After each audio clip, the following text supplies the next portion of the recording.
అలాగే ఇక్కడ రాగి రాగి పంట పండించేవాడు ఉన్నారు.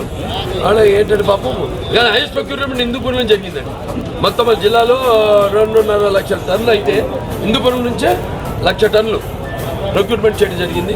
ఇంకా ఉన్నాయి, ఇంకా 3,000 బస్తాలు ఉన్నాయి, కేజీ బస్తాలు, అర కేజీ బస్తాలు. అవి కూడా తప్పకుండా సివిల్ సప్లైస్తో మాట్లాడి త్వరలోనే వాటిని కూడా వాళ్ళ దగ్గర నుంచి కొనుగోలు చేసేలా చర్యలు తీసుకుంటానని ఈ సందర్భంగా మీ అందరికీ తెలియజేసుకుంటున్నాను.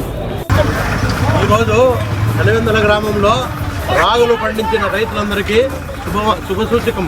ఎందుకంటే ఇంతకుముందు హిందూపురం నియోజకవర్గంలో 15,000 క్వింటాలు పట్టి కేంద్ర ప్రభుత్వం ఇచ్చిన అలాట్మెంట్ అయిపోయింటే మేము ఎమ్మెల్యే గారు దృష్టికి తీసుకుపోయినందువల్ల ఎమ్మెల్యే గారు కృషితో గట్టిగా మాట్లాడి రాష్ట్ర ప్రభుత్వంతో మాట్లాడి తర్వాత కూడా మనకి 3,000 బస్తాలకి పర్మిషన్ ఇచ్చినాడు.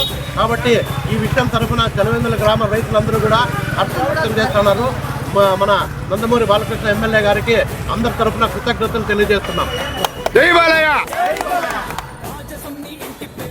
ఎమ్మెల్యే ఆధ్వర్యంలో పూర్తిగా నిలిచిపోయిన పరిస్థితికి వచ్చింటే వాళ్ళు చర్య తీసుకొని మన గ్రామ పంచాయతీకి ప్రత్యేకంగా కలిసి మాట్లాడి మన కొట్టిపల్లి పంచాయతీ నాయకులు ఉమాశంకర్ రెడ్డి గారు, అరుణాచల్ రెడ్డి గారు, ఆయకట్ ప్రెసిడెంట్ మల్లయ్య గారు, సొసైటీ మెంబరు శంకరప్ప గారు చొరవ తీసుకొని మనకి అనుకూలంగా పరిస్థితి ఎత్తిపోయేటట్లు చేసినారు రాజు ఈరోజు.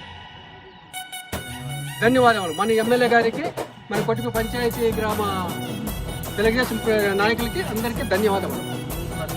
మూట్లన్నీ వేసుకొని వెళ్ళిపోతున్నారు. మన హిందూపురం ఎమ్మెల్యే నందమూరి బాలకృష్ణ గారి చొరవతో